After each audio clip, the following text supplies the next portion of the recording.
Bismillah ar-Rahman ar-Rahim. Excellencies, distinguished guests, Tan Sri Tan Sri, Puan Sri Puan Sri, Datuk Sri Datuk Sri, Datin Sri Datin Sri, Datuk Datuk Datin Datin, government officers, Central Bank and Securities Commission representatives, bankers, financiers, industries experts, legal practitioners, Sharia Council members, academicians, distinguished guests, conference speakers, collaborators, sponsors, strategic partners, delegates and participants, 17th Kuala Lumpur Islamic Finance Forum 2022, members of the press, ladies and gentlemen, Assalamu alaikum wa rahmatullahi ta'ala wa barakatuh. Salam sejahtera, very good morning, sabah al khair. With the theme, resilient, efficient, sustainable, inclusive, we welcome all of you to Day 2 KLIFF 2022. Let us begin today's forum with the recitation of Al-Fatiha. أعوذ بالله من الشيطان الرجيم بسم الله الرحمن الرحيم الحمد لله رب العالمين الرحمن الرحيم مالك يوم الدين إياك نعبد وإياك نستعين اهدنا الصراط المستقيم صراط الذين أنعمت عليهم غير المغضوب عليهم ولا الضالين آمين. اللهم صل وسلم وبارك على محمد وعلى آل محمد. اللهم اجعل أول يومنا هذا صلاحا وأوسطه فلاحا وآخره نجاحا. اللهم اجعل أوله رحمة وأوسطه نعمة وآخره تكرمة ومغفرة. ونعوذ بك يا الله من أول يومنا هذا فزع وأوسطه جزع وآخره وجع. اللهم اجعل هذا المنتدى موفقا ومباركا واجعله منطلقا إلى كل الخيرات في المالية الإسلامية. We will kickstart today's session, so today's forum, with a special presentation titled ESG and Sustainable Investment Outlook for Islamic Banks. The presenter is Mr. Bashar Al-Natoor, Global Head of Islamic Finance FinTech Ratings UAE, joining us live online. فيتفضل. Assalamu alaikum wa rahmatullahi wa barakatuh. I hope you hear me loud and clear. I'm Bashar Natoor. I'm the Global Head of Islamic Finance at Fitch Ratings, and I'll be talking about ESG and sustainable finance development in the Islamic finance market. And we will talk and try to cover the status, landscape, and outlook. I have an ambitious agenda, so let me see if we can kickstart this and move very quickly with it. So I'll start with the mapping of the Islamic finance industry landscape in general, then the global sukuk market outlook and performance, then zoom in on ESG, and that is going to be the part of the presentation, alongside a little bit of focus on Malaysia. We'll try to cover the rating approach and standardization in Islamic finance, but let's see how much time that we will have.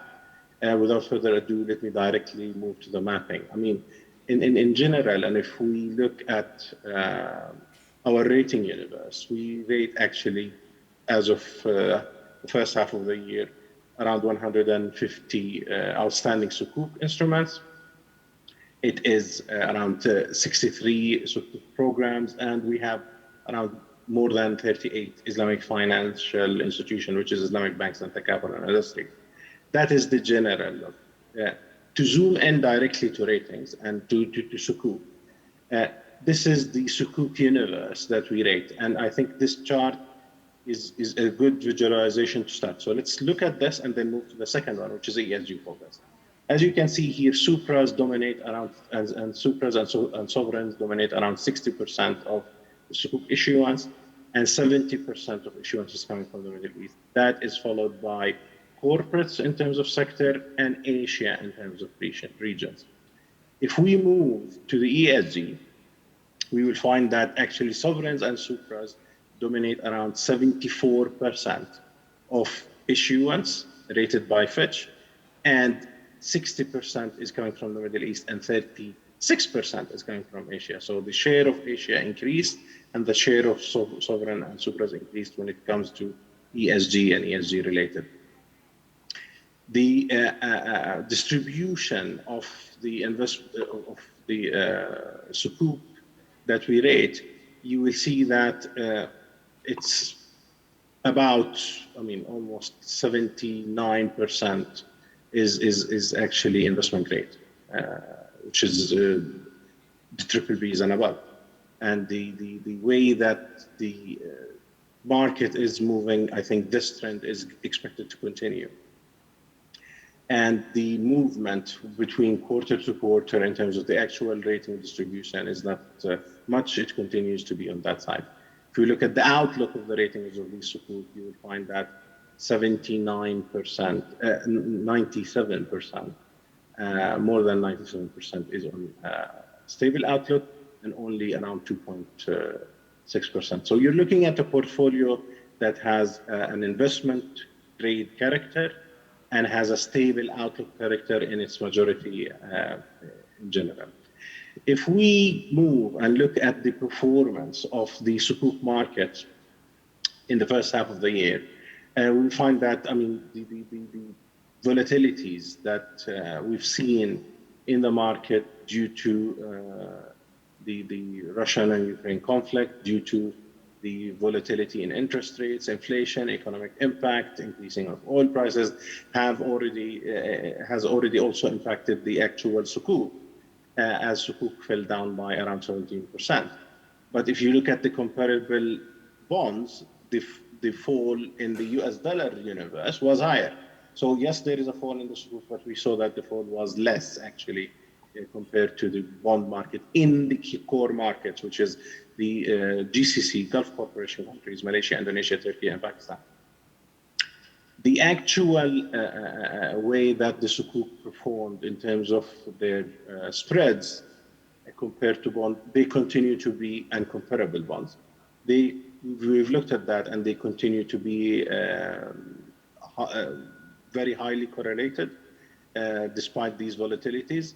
And that strong correlation shows that the portfolio in general and the sukuk market in general did not face extra challenges, or did not have also a bigger advantage when it comes to the yield side of things. What should we expect in terms of the sukuk in general? I think there is a lot of uncertainties. The sukuk market might not recover and go back to its growth trajectory in this year. However, the medium term and the longer outlook continues to be positive. Sukuk market has solid investors, which is the Islamic Banks, and they continue to have good liquidity.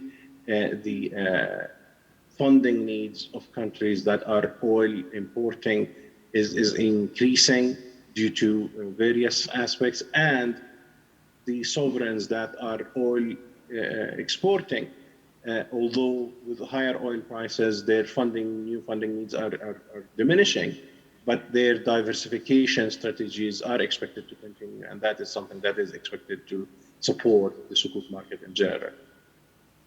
Let me move to the ESG directly market, and I think here we have I've tried to put the landscape in general. So if we look at the Organization of Islamic Cooperation countries, and if we look at the way that the water scarcity, the climate changes, and government reforms, they actually have a significant impact on the way that these countries are panning out. So whether we start with the GCC or we look at the broader OIC countries, I think there is a lot that needs to be done. And I'll show you in the next slide the bigger picture, but we've seen a lot of initiatives. We've seen a lot of these sovereigns trying to adopt strategies. They are moving in that direction. But as you can see, the actual need for these countries is there. And this is, I think, the need map, where we're looking at the climate change, physical risk exposure ranking of OIC countries. And as you can see, whether you're looking at extreme temperature and drought, you'll find UAE there on the top in terms of the ranking within the OIC countries.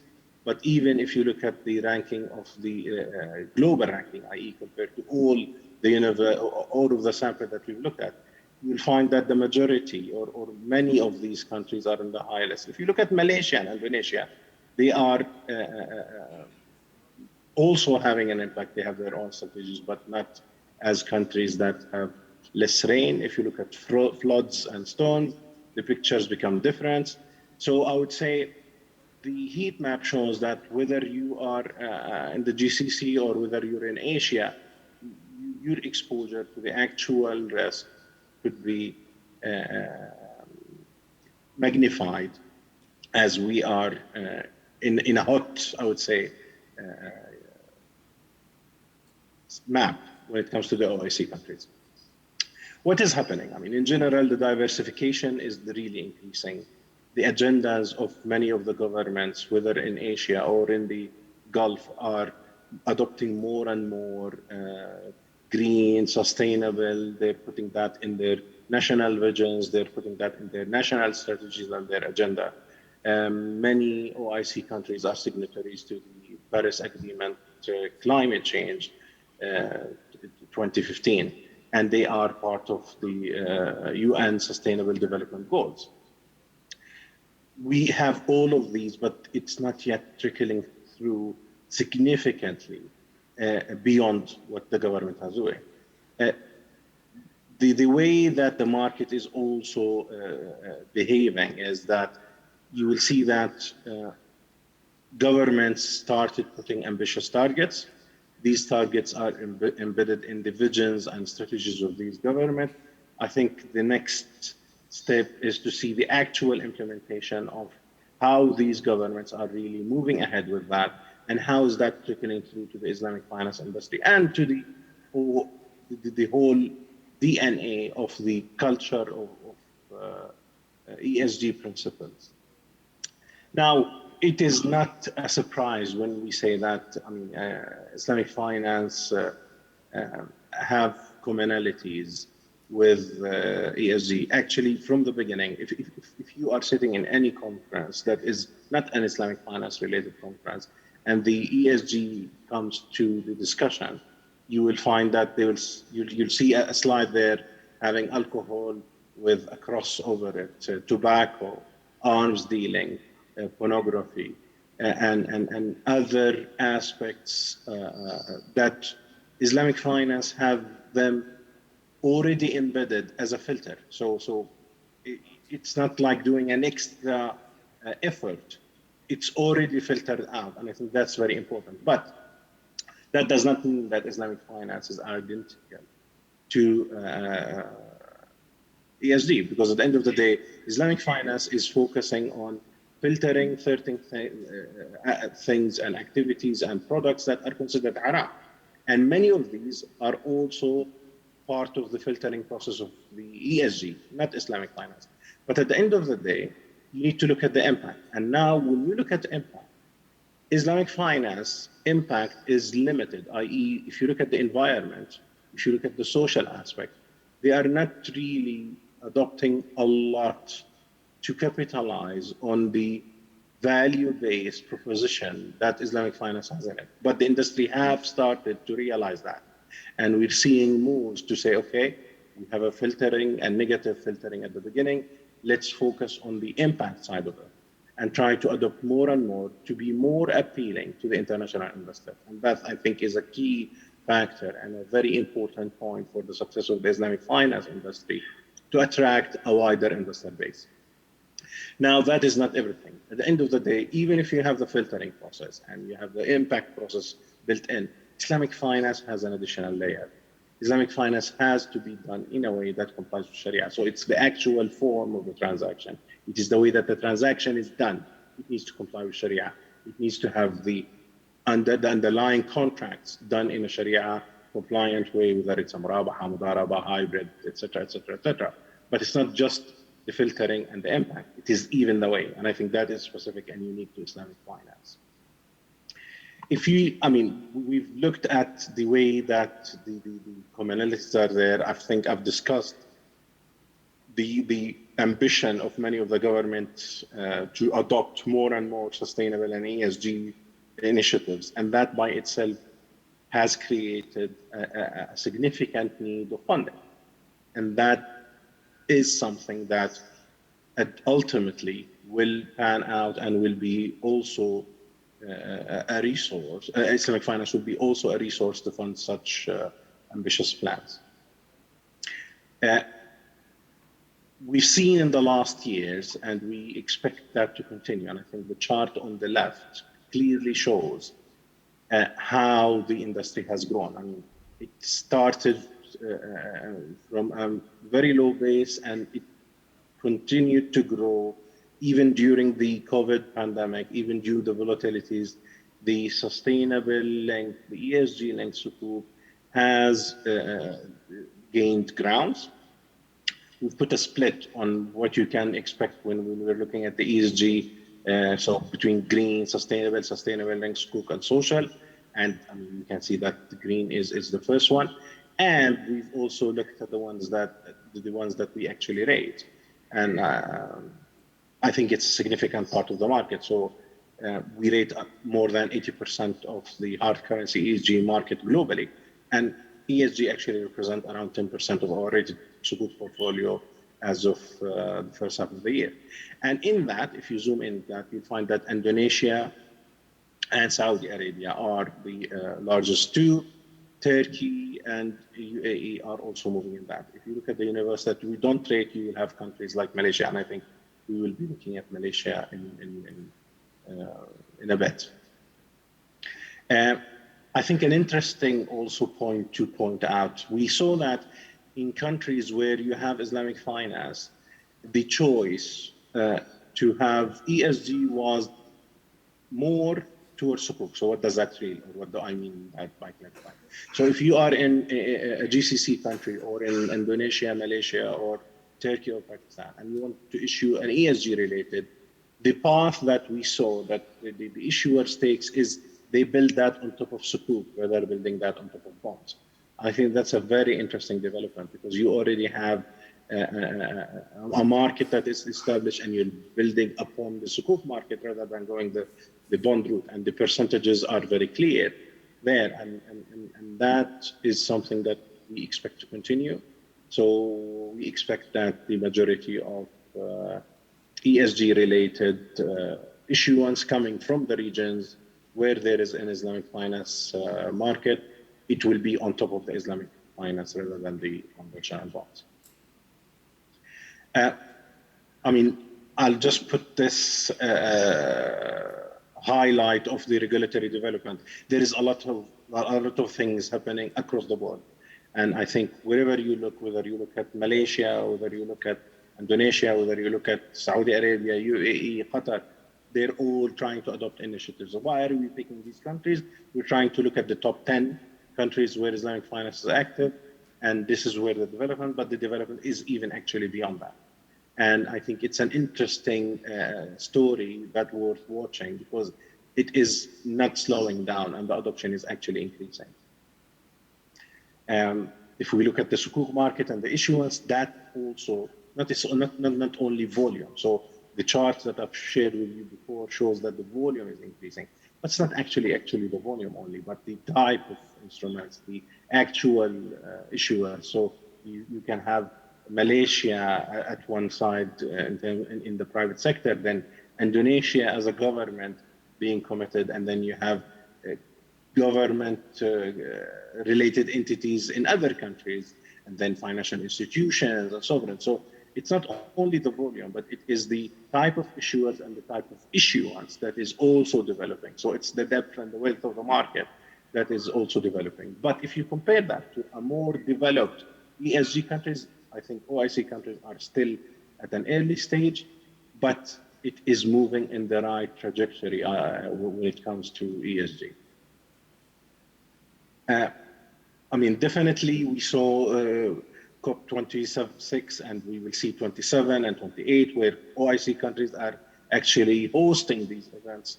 It is something that I think is important because it is opening the eyes of the public and and moving the importance of this element in the agenda of governance.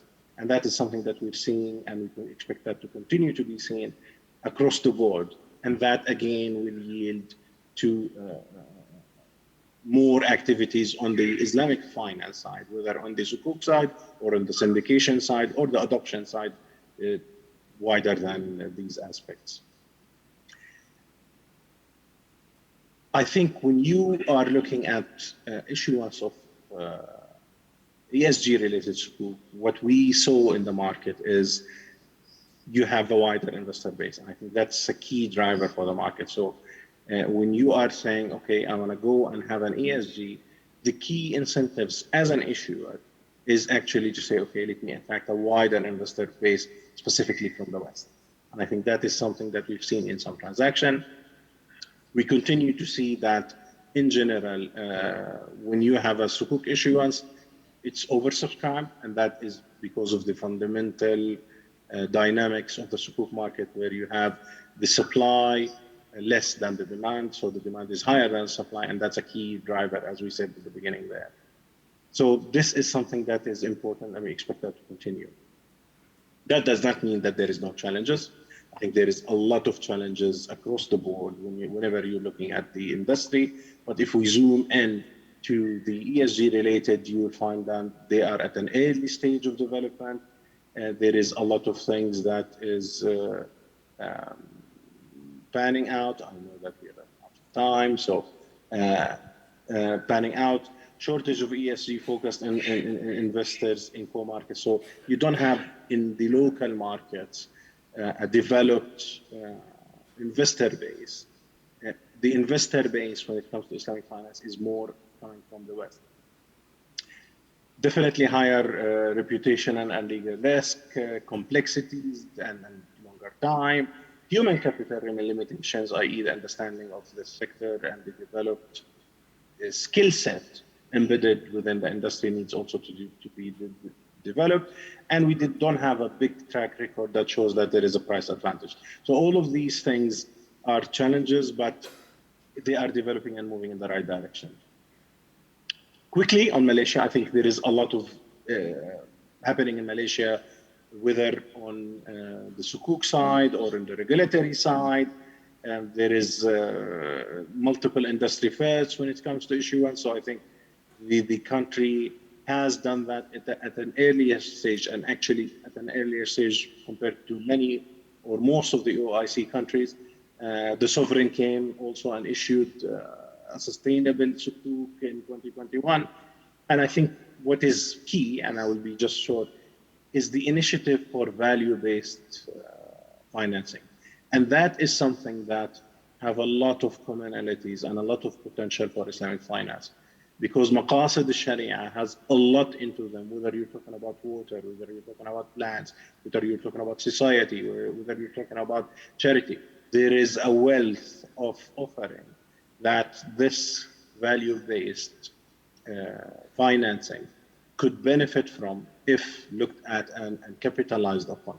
So it's an interesting development that we continue to watch closely. I'll just quickly move with this. I know that we're running out of time. So I've talked about sukuk, which is the instrument, but if we look at institutions, i.e. banks in general, we actually differentiate banks when it comes to the ESG relevance scores. We differentiate them in two factors, which is the governance structure. Typically, a conventional bank will have a 3 score when it comes to governance structure, and an Islamic bank will have 4, and that is mainly because of the additional layer of Sharia. We also differentiate Islamic banks in the exposure to social impact and the way that that is panning out to the typical industry. So if you're an Islamic bank, so you could score actually 3 and versus a 2 in a comparable bank. That's another topic that we can talk about, I think, at length. Climate, scores, it is something that has been extended, and which has begun the climate variability scores across corporates. globally, we have introduced this and we're moving ahead with that. I'm cautious of time. I'll just talk very briefly about standardization, which is a key issue in Islamic finance, and also it is a limitation when it comes to the climate change. The standardization has many aspects. Quickly, they are financial and accounting standardization, Sharia standardization, product and documentation standardization, regulatory framework standardization, law and distribution standardization. And all of these, they are lacking in many countries. Some countries like Malaysia, for example, they have that strong standardization and frameworks locally, but when you go on a regional level or you go on international level, that is really not there. I think it's a legacy issue that continues to be within the Islamic finance industry. I hope I did not run a lot beyond my time. Thank you very much for having me. And if there is anything, please don't hesitate to reach out to me. Assalamu alaikum wa rahmatullahi wa barakatuh. Alaikum assalam wa rahmatullahi ta'ala wa barakatuh. Thank you to Mr. Bashar and Natoor.